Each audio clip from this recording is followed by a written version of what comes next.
In early 2026, the escalating geopolitical conflict between Iran and the U.S. pushed benchmark Brent crude oil past $125 a barrel. But if you pulled up to a fuel pump in New Delhi or Mumbai during those weeks, you wouldn't know a global crisis was underway. Retail petrol and diesel prices remained frozen. That calm at the pump was highly artificial. Reserve Bank of India Governor Sanjay Malhotra publicly warned that holding these prices down was unsustainable. The mounting financial pressure eventually forced the government's hand, resulting in a sudden 3 rupee per litre price hike across major metros. Almost immediately, the broader economy reacted. Wholesale inflation spiked to 8.3%, the highest level recorded in 3.5 years. This creates a confusing mathematical picture. If the government successfully kept consumer pump prices frozen during the worst of the global oil shock, why did wholesale costs still surge?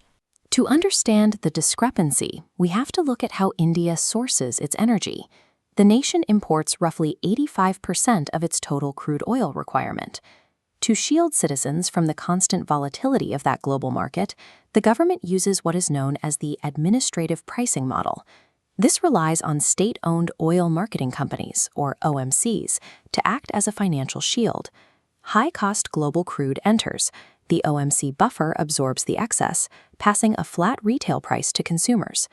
When crude stays above $100, the buffer bleeds cash, building massive debt. Eventually, the shield breaks, and costs flood to the consumer. The administrative pricing model doesn't erase the cost of a global crisis. It simply delays the pain, concentrating the financial pressure into a single wave when the system finally gives way. Once that delayed fuel hike hits the pumps, it triggers a rapid chain reaction. In the commercial transport sector, diesel fuel accounts for roughly 50 to 55% of a truck's total operating costs. Operating on razor-thin margins, transporters have no ability to absorb that sudden shock. Within just days of the fuel hike, the All India Transporters Welfare Association reported freight rates jumping by 3%. You see this micro-impact immediately in household budgets, with essential goods like milk rising in price to cover the higher transportation fees. A single point of failure at the fuel pump rapidly infects the entire logistics and heavy manufacturing grid. Isolating an energy crisis is mathematically impossible when every physical good relies on diesel to move. For the central bank, this specific breed of supply-side inflation presents a nearly unsolvable problem. This diagram shows the limits of the Reserve Bank's primary economic tool, flexible inflation targeting. Pulling the interest rate lever successfully cools down domestic demand, but it is powerless to move a stubborn global oil price or fix disrupted international shipping lanes.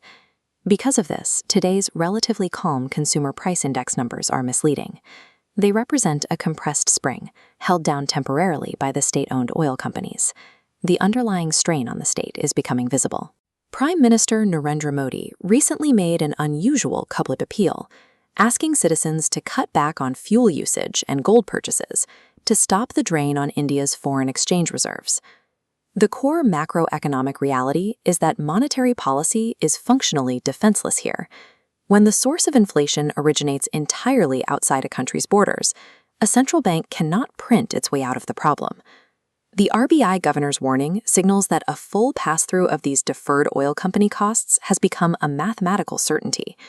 The financial toll of a war in West Asia cannot simply be legislated or subsidized out of existence by the Indian government. The global market always demands payment. When a nation imports the vast majority of its energy, government policy can temporarily delay the shock. But when the system finally buckles, the final bill will always be paid by the everyday consumer.